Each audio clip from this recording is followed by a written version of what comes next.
Xi's expected G20 no-show may be part of a plan to reshape global governance when the world's most powerful leaders descend on New Delhi this weekend to address the multiple crises facing the world. Notably absent will be China's Xi Jinping, who has never missed a G20 summit since taking power in 2012. As is often the case with Beijing's opaque decision-making, no explanation was given for Xi's apparent decision to skip a major global gathering on which China has placed a high priority in the past. Premier Li Chang, the country's second-ranking leader, is expected to attend in Xi's place. Beijing's reticence has invited a wide array of speculations and interpretations, from Xi's potential health issues and domestic troubles at home to a snub at host country India, whose relations with China have frayed over an ongoing border dispute. But viewed from the lens of China's great power rivalry with the United States, analysts say Xi's expected no-show at the G20 could also signal his disillusion with the existing global system of governance and structures he sees as too dominated by American influence. Instead, Xi may be prioritizing multilateral forums that fit into China's own vision for how the world should be governed, such as the recently concluded BRICS summit and the upcoming Belt and Road Forum. There may be an element of a deliberate snub to India, but it could also be a statement that there are different governance structures Xi Jinping thinks are important, and the G20 may not be one of them, said George Magnus, an economist and associate at the China Center at Oxford University. Add feedback. Xi may have wanted to make an example of the Indian G20 and said, "This is not something that I'm gonna go to because I've got bigger fish to fry." Disillusion with G20. To some analysts, Xi's absence may mark a shift in how China views the G20, a premier global forum that brings together the world's leading advanced and emerging economies representing 80% of global GDP.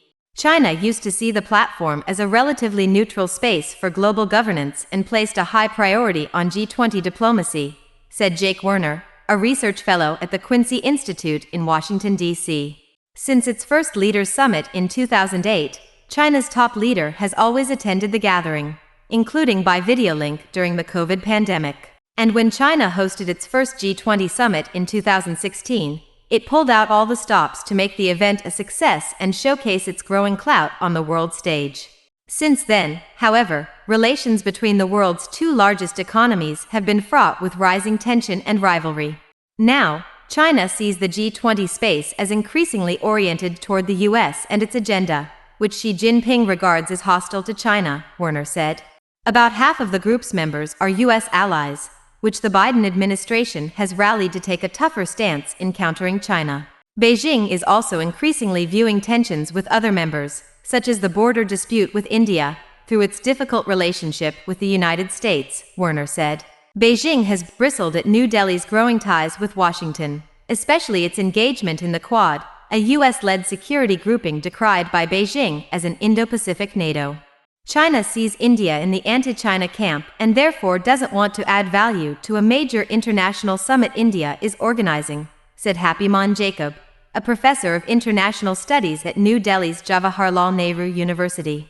Divisions over the Ukraine war are also casting a shadow over the summit. So far, India has not been able to broker a joint statement in any of the key G20 meetings since it took over the presidency last December. China's refusal to condemn Russia's invasion and continued diplomatic support for Moscow has amplified its friction with the West. China has said that it thinks the G20 should be limited to economic discussions. It shouldn't be politicized around the geopolitical fault lines that the United States and the Europeans want to push, Werner said. Chinese analysts concur that Beijing may see the G20 as a platform with diminishing value and effectiveness. Shi Yinhong, an international relations professor at Renmin University, said the G20 has become a more complicated and challenging stage for Chinese diplomacy compared with several years ago, as the number of members friendly to China has dwindled. Alternative governance structure. Xi last attended the G20 summit in Bali, Indonesia, in November last year, when he emerged from China's COVID isolation and declared his return to the world stage. During the two-day summit, he held diplomatic meetings with 11 world leaders, including US President Joe Biden, and invited many of them to visit China. Since then, a long line of foreign dignitaries have knocked on Beijing's door to meet Xi, including G20 leaders from Germany, France, Brazil, Indonesia, and the EU, as well as U.S. Secretary of State Antony Blinken.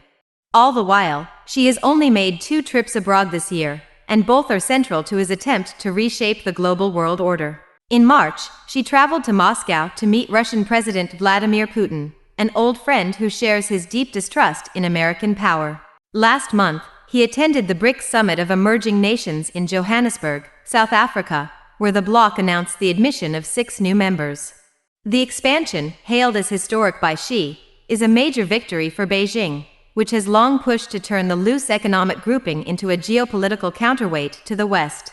Magnus, the expert at Oxford University, said the expanded BRICS is an example of the alternative governance structure Beijing wants to build. It includes some of the most important countries in the global south, with China taking a central role.